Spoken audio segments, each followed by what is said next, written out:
well over 1 million football fans are expected in Qatar during this 3-week season for the World Cup. They're bringing in business for hotels, restaurants, shops and camel owners because tourists are lining up to take a ride on the humpbacked animals, which are traditional means of travel in the desert. But are they working overtime? Because there are reports of some camels going on dozens of rides a day without a break. To talk more about camel welfare, we're joined by Valeri Crenshaw. She knows a great deal about camels because she is the Secretary General of the North American Camel Ranch Owners Association. Delighted to have you with us, Valeri. Thank you very much.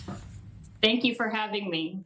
Now, it is obviously one of the #1 attractions for people visiting the Gulf, but are these camels doing too much, do you think? Are you worried about their welfare? Well, I'm always going to be the first to take the side of the camels, so I have to put that disclaimer out there first of all. I think that at some level we have to trust the owners of the camels and hope that they are monitoring what's going on and how the camels are responding to this influx of visitors and this influx of work. I mean, it's, at some point they're their whole income, so they can't let something happen to their camels, otherwise it affects everything for the camel owner. So you have to, I think, put some trust into those people with their knowledge and their appreciation for the animals. Right, sure. And when it comes to the camel, I mean, do they enjoy taking people out on rides? Do you have to train them from a young age? Is this something that they get used to? To be honest, people are pretty surprised at how much camels like to work. I grew up on horses, and you'd almost have to sneak out in the pasture to put a halter on a horse because you were going to go do cattle work or something. If I grabbed the halter in the barn with the camels, they all come to the gate like, I want to go, I want to go. They want work, they want jobs. They're very intellectual animals, so they want to be thinking and problem solving. And they don't just want to be out in the pasture or the desert grazing all day, which is an interesting a bit about the camels that we don't always know. So my guess is that these camels appreciate that they have a job. Now, obviously, we all, even if we love our jobs, can get worn out if we're asked to work too many hours or do too much or not be able to take care of ourselves. So there's always that fine balance. They want a job, but they, don't want to work themselves into the ground, I'm sure. And they probably started at a pretty young age being trained. The Bedouin cultures, a lot of the camel owners basically live with the camel. So they're always interacting with them and they're always moving with them.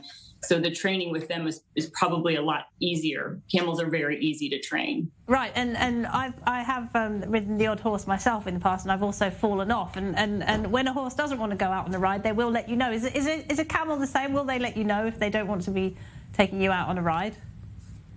A camel will let you know. They will also test you to see what you know about camels. Camels can squawk and make noises that sound like they're basically dying, and they're just kind of trying to test you to see if you're going to ask them to work or not. I've had little ones that I've got to put the halter on them, and they want to go out for a walk, and they scream and scream and scream. It sounds like they're dying, and then they put the halter on and they're fine. So yeah, they'll tell you. They'll just sit down, or they'll act out, or they'll get aggressive.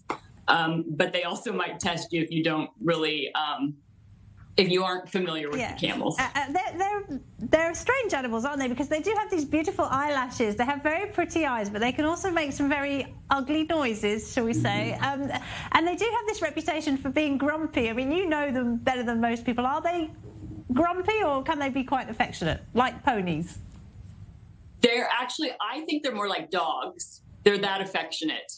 They give kisses and they snuggle and they will kind of wrap their neck around you almost to give you a hug. They know their names and they know your voice, and their reputation does not match the experiences that I've had with them and most camel people. That level of intelligence is incredible, and the way they're intuitive. They will respond to humans and cuddle, and they just kind of want to know what you're doing all the time. All right. Well, thank you very much indeed for that very valuable insight into the mind of camels. And let's hope that they are getting well treated over in Qatar. Thank you very much. Valeri Crenshaw there. Thank you.